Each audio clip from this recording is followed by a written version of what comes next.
Yogyakarta, kota budaya. Wilayah ini memiliki perjalanan sejarah kebudayaan yang panjang. Perkembangan budaya Yogyakarta sangat erat hubungannya dengan terbentuknya peradaban Jawa. Perjalanan panjang peradaban ini dijalaninya hingga sekarang dan masih melekat terekspresi dalam adat istiadatnya, kepercayaannya, begitu pula keseniannya.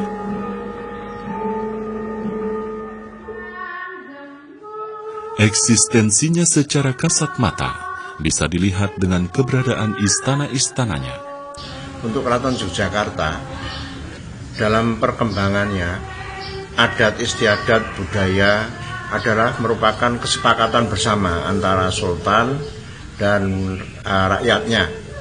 Karena di Jogja ini tidak luput dengan keadaan Bhinneka Tunggal Ika yang selama ini tetap berada di dalam dada setiap insan, khususnya yang berada di Yogyakarta ini. Dalam hal ini agamanya pun sekarang banyak, tidak hanya Islam yang berada di Yogyakarta ini, tapi juga agama-agama lain, termasuk kepercayaan. Untuk mengampu masalah ini, Sultan berkewajiban menampung mereka.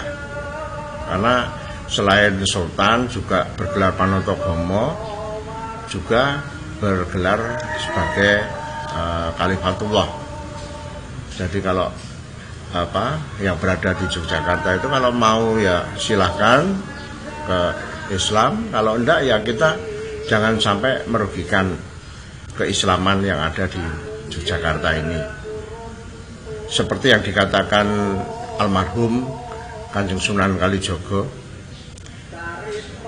merupakan salah satu wali dari Wali Songo, yang menyatakan bahwa orang Jawa ini tetap dijaga kejawaannya, sehingga beliau berpendapat bahwa orang Jawa ini walaupun Jawa, adatnya Jawa, kehidupannya Jawa, tapi yang Islami yang Jawani. Walaupun sejak abad 18 kerajaan-kerajaan di Jawa itu menjadi Mataram Islam, sejak dari Penemban Senopati sampai sekarang, maka upacara-upacara di Keraton Yogyakarta dan di Keraton Pakualaman Yogyakarta itu merupakan kombinasi antara upacara adat tradisi Jawa yang sudah ada sebelumnya dan juga menganut pada syariat-syariat agama Islam. Dan di dalam sebagaimana dikembangkan oleh Clifford Kidd, maka inilah yang disebut bahwa kedua keraton itu, Kesultanan Yogyakarta dan Keraton Pakualaman Yogyakarta, menganut sinkretisme. Artinya adalah gabungan dari upacara-upacara yang didasarkan pada agama Islam, tetapi juga dibarengi dengan upacara-upacara adat yang sudah ada, yang jauh itu merupakan peninggalan leluhur masyarakat Jawa sejak dahulu kala. Dan itu mewarnai pada setiap upacara adat di kedua keraton Yogyakarta dan Pakualaman tersebut, yaitu adanya upacara adat yang bersumber dari tradisi Jawa sejak nenek moyang dahulu sampai sekarang, dan juga berlandaskan pada keislaman sebagaimana dianut oleh kerajaan-kerajaan Mataram Islam sejak abad 18. Dengan berdirinya Keraton Kesultanan Yogyakarta yang memiliki struktur organisasi pemerintahan dan struktur perwilayahan, maka pada masa kemudian berdiri institusi baru yang dikenal dengan Kadipaten Pakualaman. Keberadaan keraton ini merupakan cikal bakal terbentuknya Provinsi Daerah Istimewa Yogyakarta. Keberadaan budaya Yogyakarta yang terkenal adiluhung ini menjadi sangat penting keberadaannya.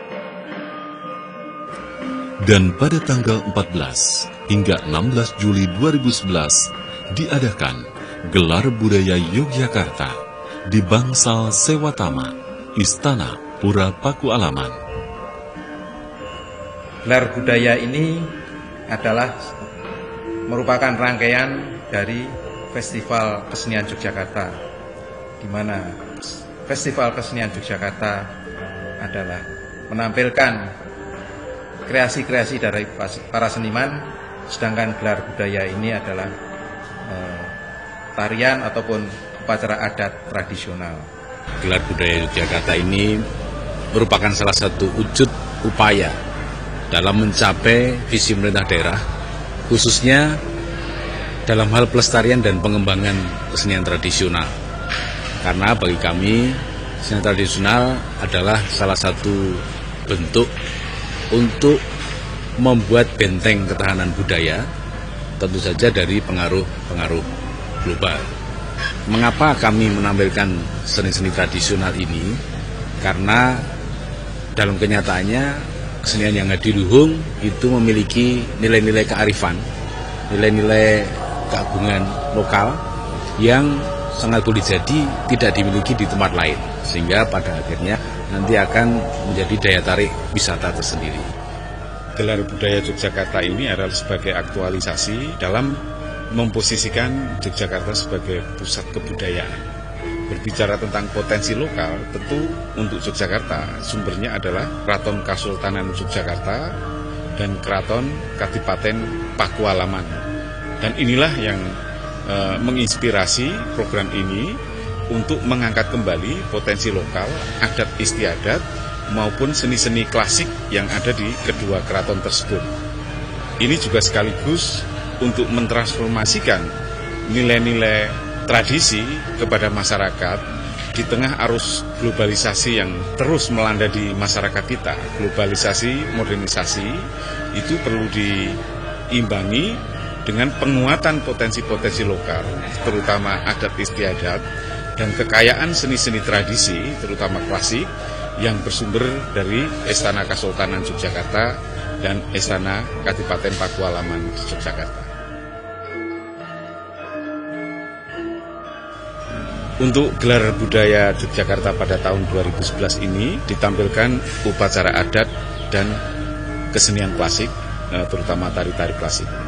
Untuk upacara adat adalah yang pertama adalah upacara adat Tedak Siten dari Keraton Pura Pakualaman Yogyakarta. Untuk upacara Tedak Siten, ketika bayi itu lahir dalam keadaan suci, kemudian ketika dia dianggap sudah saatnya untuk berbaur dengan manusia-manusia yang lain, nah itu ditandai dengan upacara Tedak Siten. Tedak itu artinya turun, siten itu tanah, sehingga turun ke tanah. Mulai si bayi itu diperkenalkan dengan bumi. Bumi itu simbolisasi dari ibu. Ibu Pertiwi itu kan bumi. Nah, bumi itu adalah juga simbol kesucian, sumber kesucian, dan sumber kehidupan juga. Nah, ketika manusia sudah mulai menginjakkan kaki di bumi, maka manusia harus siap, dan si bayi itu harus disiapkan untuk menyongsong masa depannya, sesuai dengan kedewasaan-kedewasaan yang dilalui. Nah, oleh sebab itu secara simbolik, itu kan di dalam kurungan itu ada sejumlah benda. Dan itu yang ketika si bayi dalam upacara Tedak Siten itu dimasukkan ke kurungan, dia akan memilih benda-benda itu. Dan diyakini yang pertama kali benda itu dipegang, itu konon itu yang bersangkutan atau memiliki benang merah dengan masa depan si anak. Misalnya kalau yang dipilih itu pensil, wah dia akan menjadi seorang penulis misalnya. Atau yang dipilih adalah buku, oh dia akan menjadi sarjana. Yang dipilih apa? Oh dia ingin nantinya menjadi pedagang dan sebagainya. Nah itu pernik-pernik itu ada di dalam upacara Tedak Siten itu.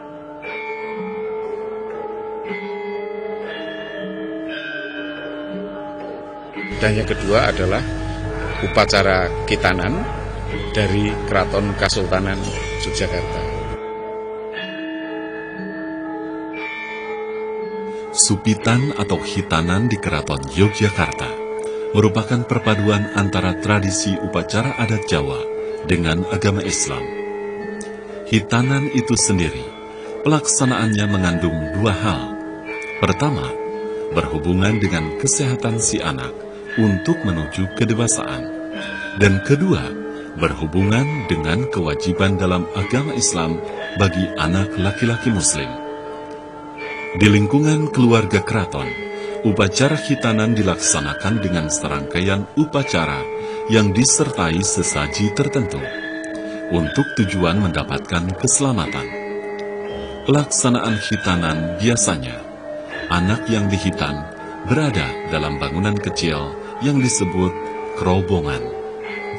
Upacara ini dihadiri oleh keluarga dekat dan kerabat.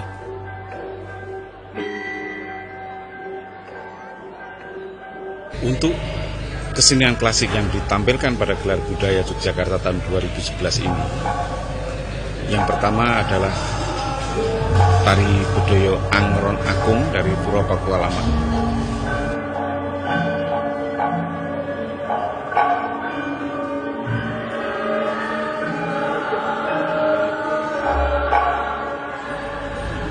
Itu merupakan tarian ciptaan Sri Pakualam kedua atau Kanjeng Gusti Pangeran Adipati Aryo Pakualam yang kedua. Tari bedoyo yang biasanya ditarikan oleh 9 penari putri itu inspirasinya adalah dari tari bidadari di Kayangan yang disebut tari Lenggot Bowo. Pada mulanya tarian Lenggot Bowo semacam bedoyo ini ditarikan pada upacara Hinduism di candi-candi. Kemudian itu menginspirasi para pujangga, para seniman di Mataram Islam untuk menciptakan suatu tarian dengan 9 penari mirip seperti tarian Lenggot Bowo yang kemudian disebut sebagai tari bedoyo, yang di dalamnya terkandung nilai-nilai filosofi, filsafat hidup dalam pandangan masyarakat Jawa. Jadi 9 penari itu melambangkan 9 lubang yang ada di dalam tubuh manusia, lubang yang diharapkan bisa menyalurkan hal-hal yang baik. Di dalam filsafat Jawa disebut nutupi babahan hawa songo.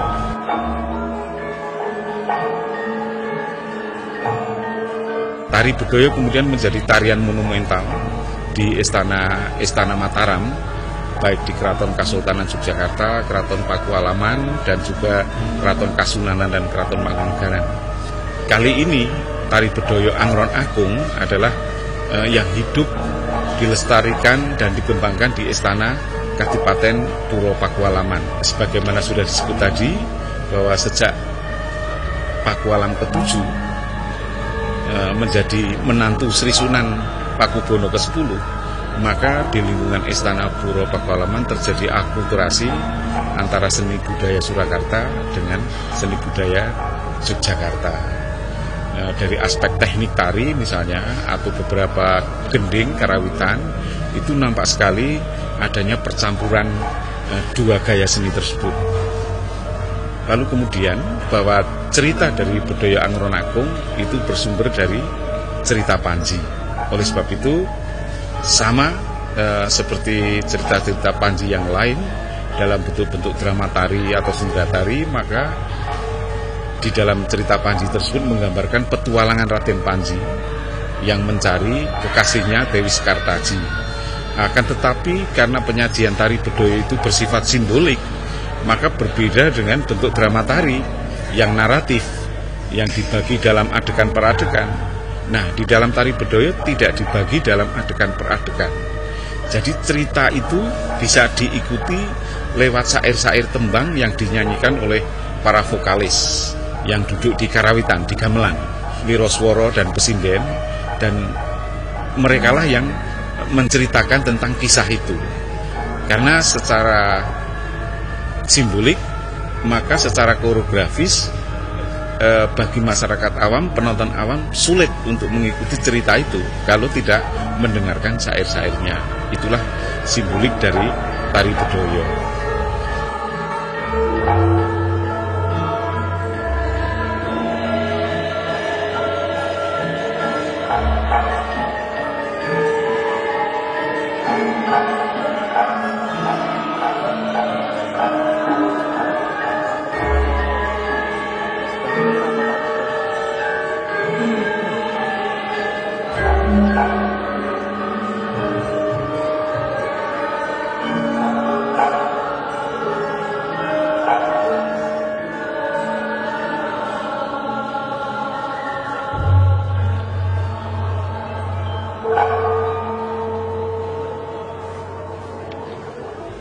Yang kedua adalah tari Serimpi Renggowati yang ditampilkan dari Keraton Kasultanan Yogyakarta.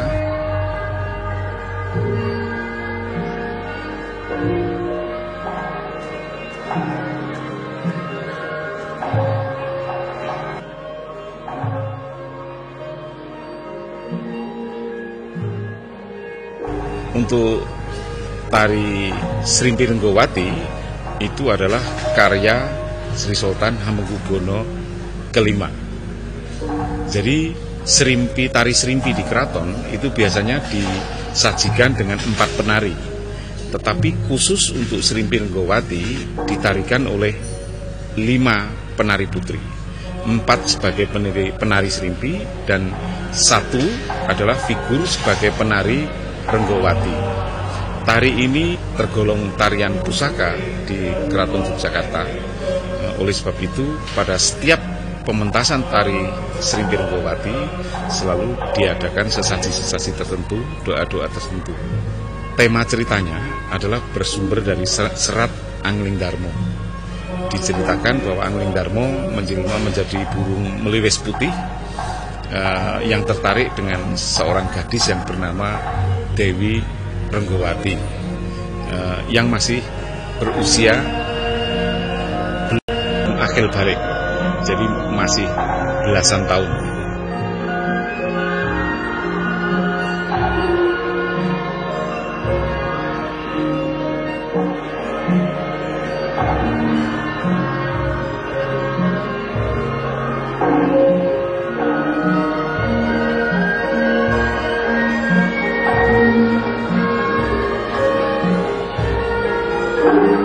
Drama tari opera Jawa yang disebut Langen Kusumo Banjaransari itu juga berasal dari Pura Pakualaman, terutama diciptakan pada masa Kanjeng Gusti Pangeran Adipati Aryo Pakualam kelima.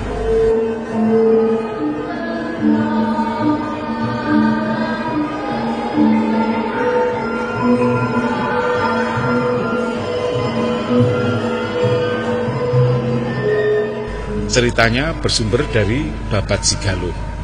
Dikatakan sebagai opera Jawa karena dialog-dialog para penarinya, para tokoh-tokohnya itu dilakukan dengan tembang-tembang, nyanyian-nyanyian, yaitu tembang mocopat dan tembang sekarageng.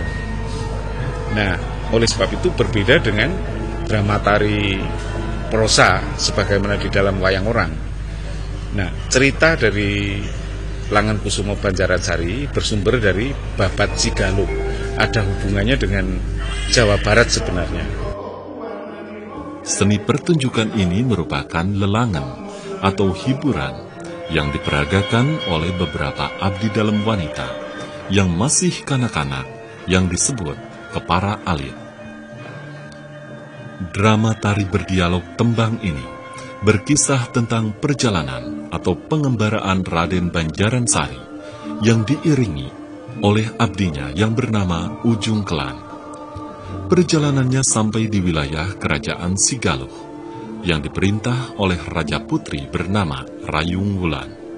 Dikisahkan pula bahwa dengan melalui berbagai rintangan, pada akhirnya Raden Banjaransari menikah dengan Rayung Wulan, kemudian bertahta di Kerajaan Sigaluh. Dalam gelar budaya ini, Langen Kusumo Banjaransari ditampilkan sebagaimana semula dengan beberapa pengembangan yang tidak menyimpang dari sumbernya. Semua peran di Langen Kusumo Banjaransari tetap dibawakan oleh para penari wanita, meskipun yang diperagakan adalah tokoh laki-laki. Berikutnya adalah drama tari Wayang Wong yang bersumber dari Keraton Yogyakarta yang diciptakan oleh Sri Sultan Hamengkubuwono pertama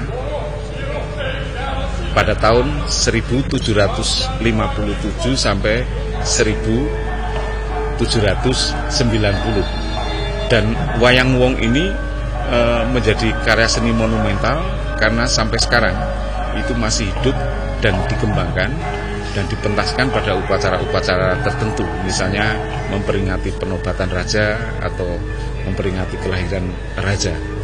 Jadi usia wayang orang di Keraton Yogyakarta dengan demikian telah mencapai 3,5 abad lebih sejak drama tari tersebut diciptakan.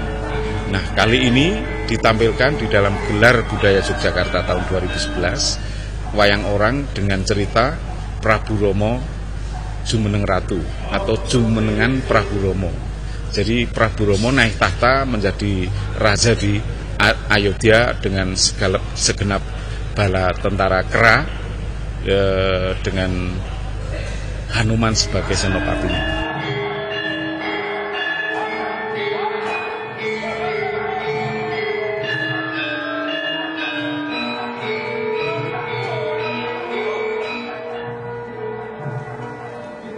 Hilangnya Dewi Sinta di hutan Dandaka membuat Rama sedih.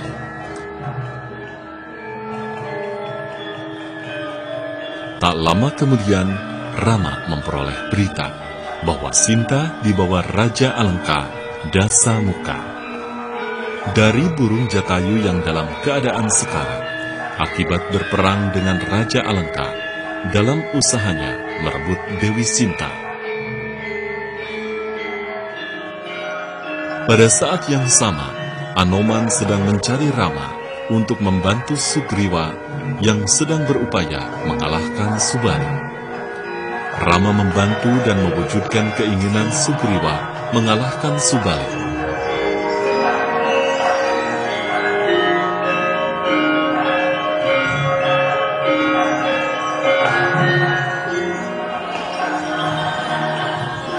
Bersama seluruh bala tentaranya, Laskar Wanara, Rama berupaya membebaskan Sinta. Perang besar terjadi antara Laskar Wanara dan Alengka. Rama di pihak yang menang, Dasamuka gugur, dan Rama bersatu kembali dengan Sinta.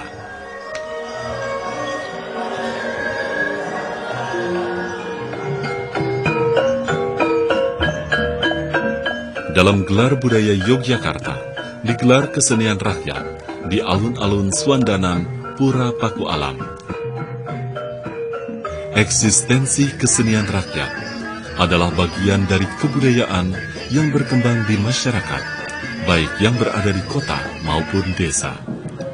Ciri yang jelas dari kesenian mereka biasanya bersahaja, iramanya berulang, dari waktu ke waktu bentuknya hampir sama saja.